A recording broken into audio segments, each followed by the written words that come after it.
1. Welcome to the fourth segment in The Devil's in the Divorce Details.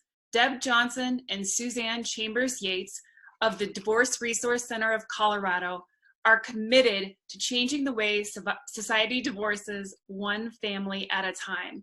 You can learn more about the Divorce Resource Center at drcofcolorado.com. And ladies, I think that we're talking about attaining financial independence. Can you tell us a bit more about today's segment? Hello, everyone, and welcome, and thank you for joining us. Yes, today our conversation is attaining financial independence.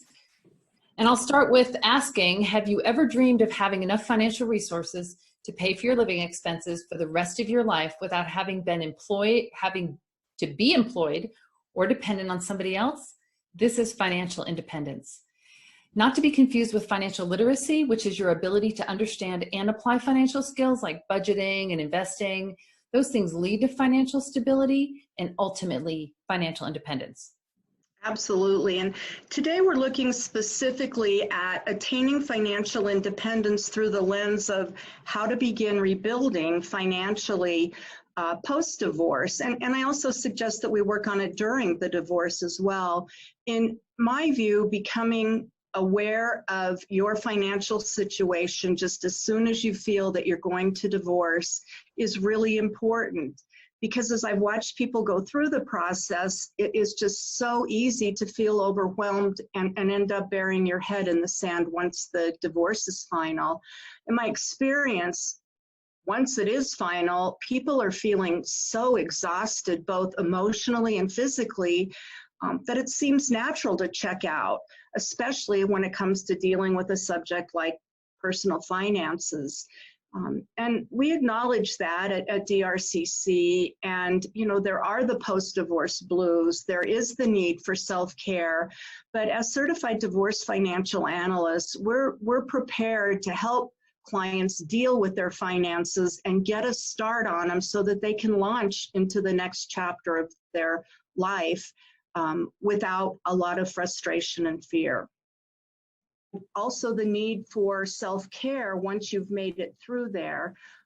So that's why as certified divorce financial analysts, we feel that it's important that we begin helping you launch your work into managing your personal finances, as part of the divorce, so it's not so overwhelming. That's right, Deb, because having good financial habits post-divorce is imperative. Good financial habits or financial health is similar to attending to your physical health by having good habits of eating healthy, sleeping, exercising. By establishing disciplined practices, you'll be able to manage your personal finances. Don't forget to create a financial plan which addresses your short, intermediate, and long-term goals. Now, I'm curious because is this something, this kind of financial planning advice and assistance, is this something that people should expect from their divorce mediator? Yes, they definitely should expect this, but not every divorce mediator approaches divorce financial issues in this way. Deb and I here at DRCC, we assist and prepare people with a forward-looking spending plan and a cash flow analysis. This sets people up to be able to successfully move forward, because in divorce, there's a lot of financial moving pieces. So it's really important that people have this information regarding their current and future financial picture. As we were preparing for today's presentation, the whole subject of finance is so overwhelming. And as we were looking at each of the topics, it's very clear that each one of these topics that we want to share with you could easily be a 2 or so hour class. So we wanted to break it down into 3 manageable parts. One is creating, implementing, and monitoring a viable spending plan. And then we want to talk about choosing a bank or a credit union and share with you some of the nuances with checking and savings accounts, because those are the first things that you're going to need to deal with as you emerge from the divorce. And Deb, finances can be really stressful for a lot of people. Where is someone supposed to begin? Like, what is the best way to get started? That's a great question. I really feel a good place to start is beginning to create a spending plan.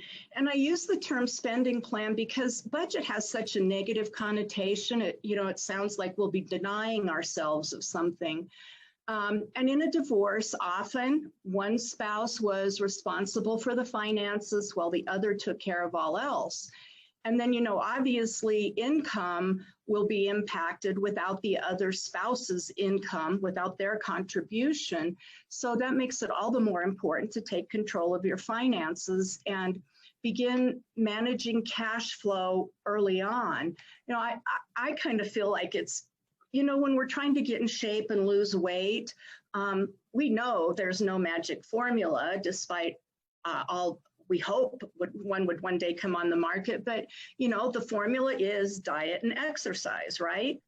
And if we instill that self-discipline, we do lose weight and we do gain muscle. It happens. And I really think the same is true when it comes to managing your finances. And sometimes it just takes trying a couple of times to get your head around it. But really, it's worth it over the long run. And if we don't do that up front, pretty soon we realize that we're filled with financial stress. And in my view, I think financial stress is absolutely the worst. But there are several tools that you can use to create a spending plan. There's no right or wrong tool. The only thing I would suggest is that as you're looking at them, make sure it's comprehensive. As an example, sometimes when I pull up budgets online, there's like 10 or 12 categories.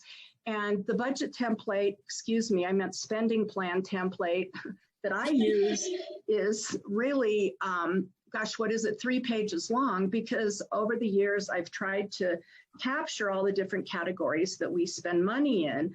Like, it's important to remember those expenses that get paid semi-annually, maybe quarterly, or maybe just once a year, like your car and homeowner's insurance. And, there's those subscription services. And it's amazing to me how quickly those can get away from you, because even though Netflix isn't that expensive and Hulu $9.90, on and on and on, and Amazon Prime, by the time you take your bank statement and look through what you've spent on subscription services, it can really add up. The other thing that I suggest, and this is a category, the medical category, I always find that understated. And that's a problem because, we need health insurance, we need health care. And so as we're creating a spending plan, it's important to remember to plug in all out-of-pocket expenses. So many people forget about the deductible. That's an out-of-pocket expense. Then there's what the insurance might cover for prescriptions. The rest of it is an out-of-pocket expense that you've got to account for. My most important rule in finance is to pay yourself first. And I know that this sounds counterintuitive because what's important is getting all your bills paid every month. But I encourage you to please add a category in your spending plan for savings, a cash reserve fund. It's absolutely critical. And, during the divorce and after, you can't maintain the same lifestyle, the same spending. Neither party can. It costs nearly 1.5 times more to maintain separate households. And one thing I wanted to share with you is this really nifty little app I ran across. It's called Acorns. That's right, just like what squirrels gather. And Acorns, it's a free app. And what it does is it takes the change, like if you charge something for $20.51, it rounds it up to the $52, and the cents go in the Acorns account. And then you have the option to add to it each week, month, however you want, or on an ad hoc basis. And it's just amazed me since I've started doing this. As I was preparing for this, I pulled up my account on Acorns, and I was surprised to see that there was, $500 there already. So the nice start of a vacation fund, if we ever get to take a vacation again. But one thing that, as we both mentioned earlier, a forward-looking spending plan to us is crucial, as well as a cash flow analysis. And that's why we included in our process and working with our clients through divorce at Divorce Resource Center. It's a simple concept. It's crucial that all of us know the amount of money we have left to pay taxes, the amount of money we have left to spend after we pay taxes on our discretionary and our fixed expenses. And then the spending plan tells us how much money we need to cover those expenses. And that is the basics of financial planning. We've got to know those two things. Mm-hmm. Yeah, that's right. And after you create your plan, you'll need to implement the healthy habit of monitoring your spending at that point. You want to see how your plan is working or if adjustments need to be made. Besides the Acorn tool, there's other online tools available to help you with this. There is youneedabudget.com, and these will be listed on our website, youneedabudget.com. It's simple for budgeting. They offer a 34-day free trial. You can pay monthly. It's about $84 a year. There is also, the second one is mint.com. It's free. It allows you to see everything in one place. It allows you to see your cash, your credit cards, investments. The third one is quicken.com. It's a little bit more complicated, but it does connect into your taxes. It's about $35 to $100 a year, depending on what features you want. It also allows you to see everything in one place. Then there is pocketguard.com. It's free. You get more features with the paid version. You can pay monthly, or it's about $20 a year. It also allows you to see everything in one place, and that's pretty easy to use, but it's pretty basic.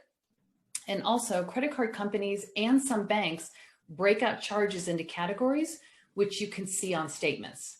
If you don't want to do these online kind of things, be aware that that's available. So you may want to experiment with a few of these and see what works best for you. But they're really helpful tools as far as getting you organized and allowing you to visually see where you're at and track. They're really nice. Like Deb said, like the Acorn one, they're really nice tools to be able to help assist us in this.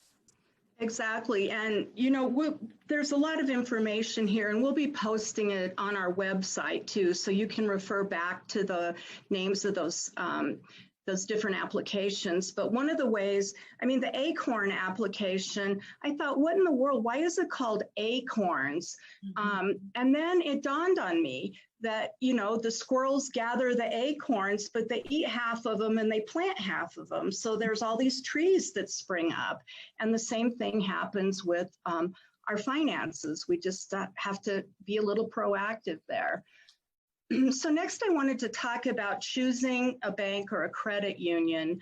And before I get into that, one thing I wanted to mention is that managing money online, like online bill pay, online banking, it really does save time and postage and paper, and it preserves your privacy. Like if you move after a divorce and you haven't updated all your accounts with your new address, your financial information could be sitting in your mailbox, the old mailbox, and you have no idea that it's even there. And Deb, I believe that you have some more to tell us about credit card or about banking, choosing a good bank, because one thing that I wanted to ask about is overdraft protection. If you could talk a little bit more about whether that's something that all banks offer. Oh, yes, overdraft protection. Thanks for bringing that up. I would encourage you to be cautious of the they call it courtesy overdraft protection. And it is a courtesy in that if you do accidentally bounce a check, they cover it for you. But of course, it's for a fee, of course. There's interest rates that are assigned to it.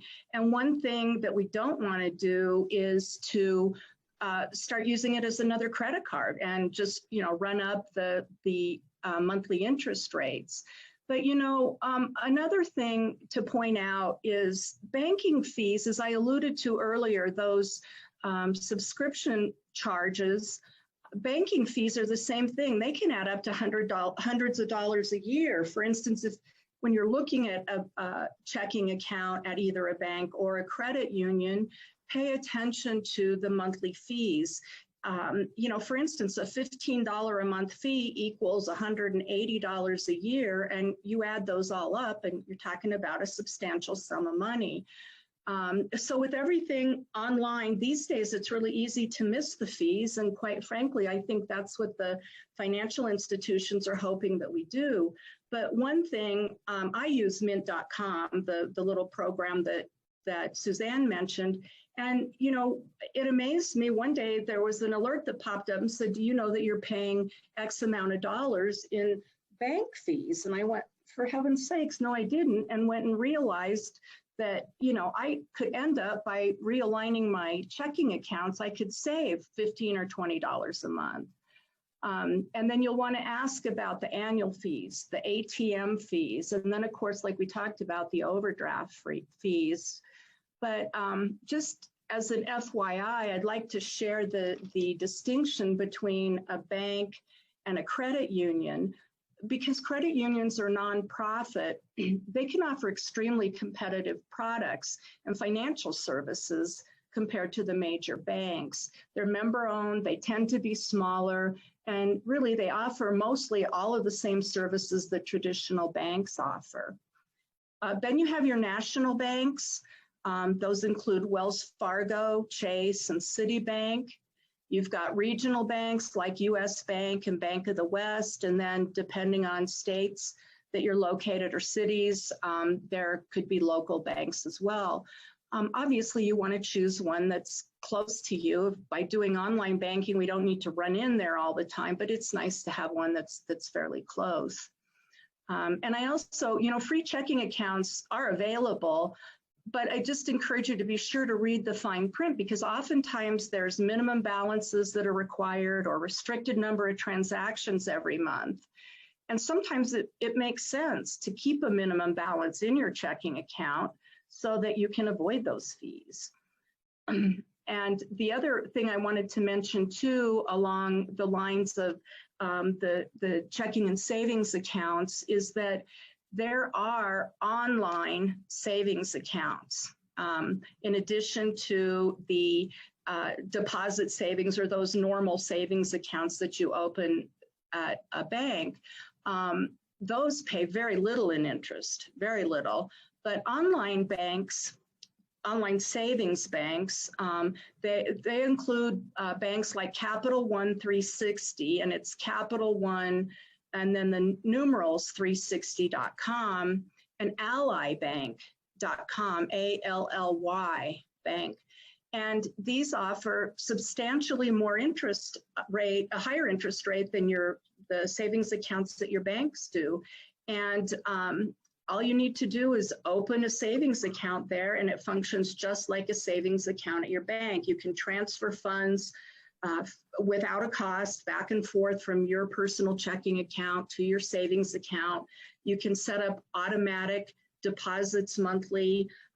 You can set up automatic payments to your checking account monthly as well.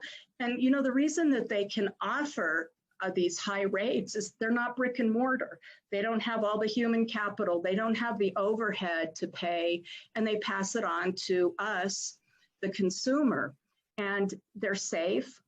Gosh, for years, I've recommended these to my financial planning clients, and I personally use both of these, Capital One 360 and Ally Bank. The banks, these both included all bank accounts are FDIC insured, and FDIC stands for Federal Deposit Insurance Company. And the FDIC came about after the financial collapse, the Great Depression of 1932, 1933. But the FDIC insures each account up to $250,000. The thing to be aware of here, it's per account, not per investor or client. So be sure, if you've got more than $250,000 to put in a savings account, it's important that you open two separate accounts and not just the one account. So that's a problem that I would like to have. But Yeah. one thing I wanted to bring up as it pertains to divorce, it sounds like there are other divorce professionals who can make sure that your divorce is finalized. But the Divorce Resource Center of Colorado has a unique process for helping people look at the reality of their post-divorce, financial life. So that's something that I think really distinguishes you from other divorce mediators, is just that the amount of financial expertise that you have. Mhm. Thank you. Yeah, I think it's important. The majority of a divorce is between the emotional aspects of it and the financial aspects of it. And that's why it's just been so important to me that we help people we bring awareness to the need for managing the finances early on. And, as an example, I have been surprised when I'm getting started with clients in mediation, and I ask them to bring in their bank account statements and their investment account statements for the last year. And I have been just blown away when these people, and they're not neophytes, or they're not young investors, but they come in with these stacks of unopened envelopes. And now, so that's really a sign. That's what I mean by burying your head in the sand. If we're not watching for those, or opening them and reading them, we can't watch for fees or fraudulent activity on the accounts. And so it's the same thing as if you get a paper statement in the mail, you open it, you review it. If you're doing online banking, you set aside time to review the statement, whether it's a bank account, checking, savings, or even an investment account. And we want to take a look at those. And that's the first step in creating awareness, starting to learn how to feel comfortable with how you read these statements. And Suzanne, I wanted to ask, because a lot of people want to bury their head in the sand about their finances, what are some ways that you can encourage people to make it a more enjoyable experience? So I think it's always a good idea to tackle issues by breaking them down into smaller steps. When you accomplish smaller steps, it helps us gain the confidence to move forward. When we try and tackle things without breaking them down into smaller steps, it's really easy to get overwhelmed and discouraged. Can you imagine beginning your exercise plan by running a marathon? Yeah, exactly. Some people do it. It's not advisable. It's break it down, take a deep breath. People don't realize they can do it. They just sometimes don't know that if they can break it down, they can really take a small step that encourages them to keep moving. There's a lot of tools out there. We've given some good starting points. You have to take that first step. Exactly. One of the things that I've suggested to my clients is try to create a happy place that you go to when you're creating your spending plan. You're looking over your bank statements. Light candles.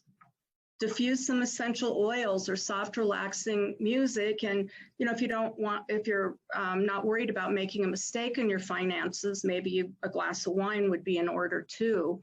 But if you have an inviting environment like that, you're more likely to complete the tasks. And getting an early start on it is what it's all about, because it starts with financial literacy, and the financially literate folks use their financial knowledge to make better financial decisions. And, bottom line, that's how we keep doing that over and over and over in a disciplined fashion. And that really is how we achieve our financial independence, which all of us would like to achieve one day. Well, that wraps up today's segment. And again, we appreciate you sharing some of your Friday afternoon with us. As I mentioned, this, as well as our last 3 video blogs, will be posted on our website. And we would love for you to tune in again next week, as we'll be presenting part 2 of the segment on attaining financial independence. And we wanted to share with you then some topics such as debit and credit cards, building credit, and then also how to secure a mortgage, because that's one of the first things that has to happen in a divorce generally, is that we have to arrange for the new residences or new condos or wherever the parties have decided they're going to live going forward. So I think you'll find it very informative, and we wish you a great holiday weekend. Stay safe and healthy. Thanks. And Thank you, ladies. thank you. Take care.